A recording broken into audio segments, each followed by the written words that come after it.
I gotta tell you, she really tried it this week. She really tried it. Some of the exercises, they were a bit much. They were a bit much, but we'll get back to that. Can I get a little commotion for week number 5? We did it. We did it. We are moving and grooving.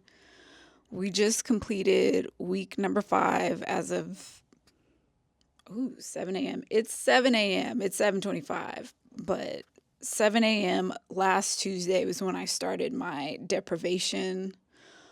Um, let's talk about it. Week 5, recovering a sense of possibility. That's really that's really nice. This week you're being asked to examine your payoffs in remaining stuck. I gotta tell you, she really tried it this week. She really tried it. Some of the exercises, they were a bit much. They were a bit much, but we'll get back to that. So if you recall, week 4, I was supposed to do this thing called reading deprivation, where you deprive yourself of whatever your vice is that you normally do when you are procrastinating. And for me, that was social media, specifically TikTok. TikTok and YouTube, hands down, my number one. I'm gonna say Twitter is a distant third, but my real addiction is TikTok. TikTok and YouTube. When I don't want to be a productive member of society, that's where I go. I fire up the TikTok. TikTok just whatever it's like, it just presses all your buttons. It makes you laugh, it makes you sad, it makes you angry, it makes you happy, like all the it's like an emotional roller coaster within like 2 minutes. It's insane. And that's why I'm addicted to it. Same for YouTube. Like I always joke, the YouTube algorithm knows me better than I know myself, cuz some of these suggestions, I'm like, how did you know I was interested in that? And then I realize y'all are spying on me, and that's fine. Um, the deprivation, I thought I didn't think I was gonna make it, first of all. I was like, there's no way I'm gonna survive 7 whole days, especially a weekend where I don't really have a ton of stuff planned to keep me busy. But surprise, surprise, we did it. We absolutely did it. The hardest day for me was Thursday, so that would be what, day 3. And just because I had a really weird day at work, and normally when I have a weird day at work, which is not uncommon, unfortunately, I just want to escape. Like, I came home, I wanted a glass of wine so bad, you don't even know. Like that, and that was usually um my Thursday ritual, even if I didn't have a bad day at work. Like Thursday is like I'm clocking out. I'm not going to mentally be here on Friday, and that was no, but this time I had to sit. I had to sit in it, and I had to think about like, whoa, why was today weird? And I'm one of those people that ruminates. Like I will play a situation over and over and over and over and over in my head until I pass out. But so I journaled. I really just had to sit there with it, and it wasn't that bad. And I think journaling really helped. And then finally, towards the end of the night, I just like picked up my guitar and started practicing. And I was watching some tutorials on a few things, and that kind of took me out of it. So shout out to guitar. That really, I think, having something mentally and physically for my whole body to kind of participate in really took me out of the stuff I was ruminating on. So yeah, that was just a really interesting night. Friday was fine. I watched some movies. That was my artist date night. We'll get to that later. But yeah, overall, 7 days of deprivation.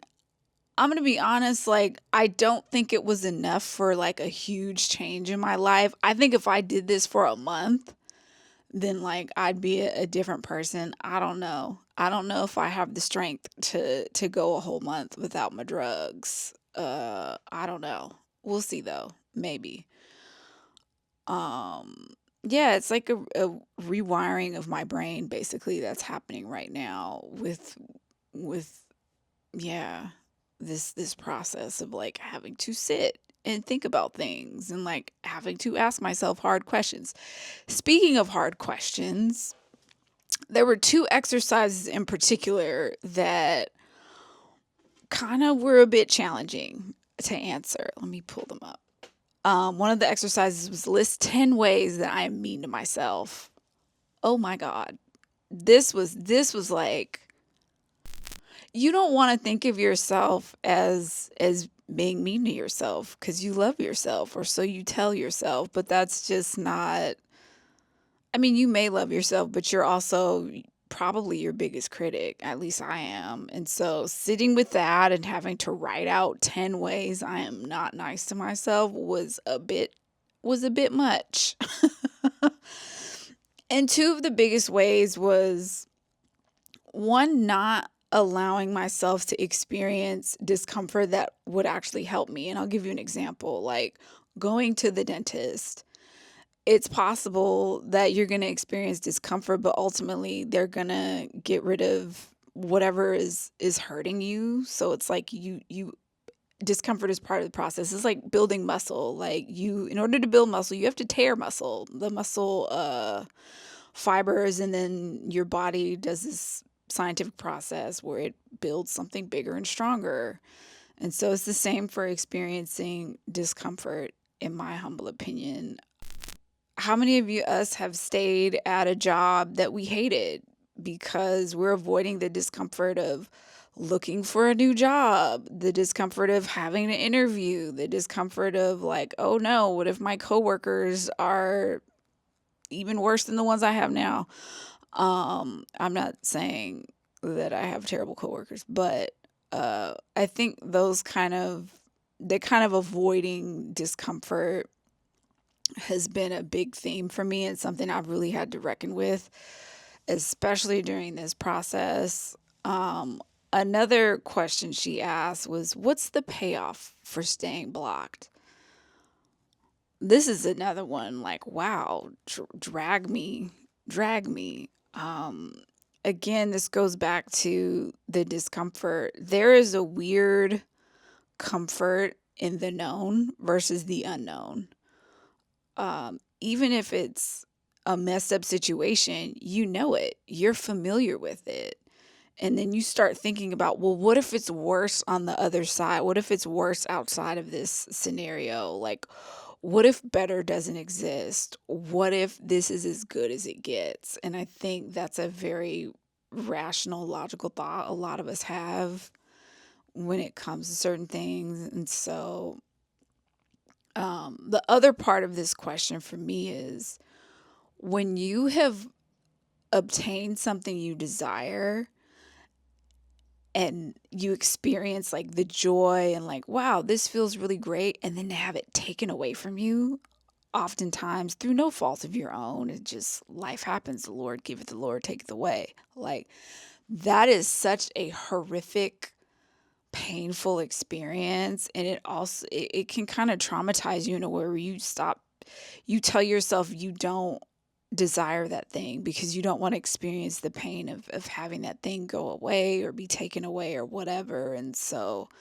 this was quite the exercise. There was a lot of journaling. She actually recommends you do this question for your morning pages. And I think I had to sit with this for a few days actually, of just like this discomfort of the known versus the unknown, and like why are you choosing to stay where you are? Why are you intentionally blocking yourself? And yeah, those were my answers. So it's like, okay, well, now that I know that I'm the one blocking, I guess that's another question she asks is like, who are you blaming for your blockages? It's me. I can't, it's me. I got to take full responsibility for that as much as I would love to blame somebody else. Like, that's just a fact. Like, it's me. It's on my shoulders. So, what am I going to do about it? more news at 11 for that one. I don't have an answer right now, but let me see what else I wrote. Yeah. So those were the exercises this week. I did my morning pages every day. I went on an artist date. My artist date was really cute. I decided to indulge my inner child, if you will, and I watched some of the Sonic the Hedgehog trilogy. Oh, my little inner child is so happy. Um, those movies are really cute, like really really cute. And I don't even know what made me watch it. Like I remember seeing it during the pandemic, and I was like, oh, that's cute, and I just never committed to it. But I watched it, super cute. I still have to finish the third one, but that was fun. That was a really cute artist date. Okay, we're almost halfway through this journey. We're still hanging in there. We're still going strong. I'm very curious what I end up changing for the better on the other side of this or the end of this. Um, yeah, we'll see. All right, y'all. See you next week. Bye.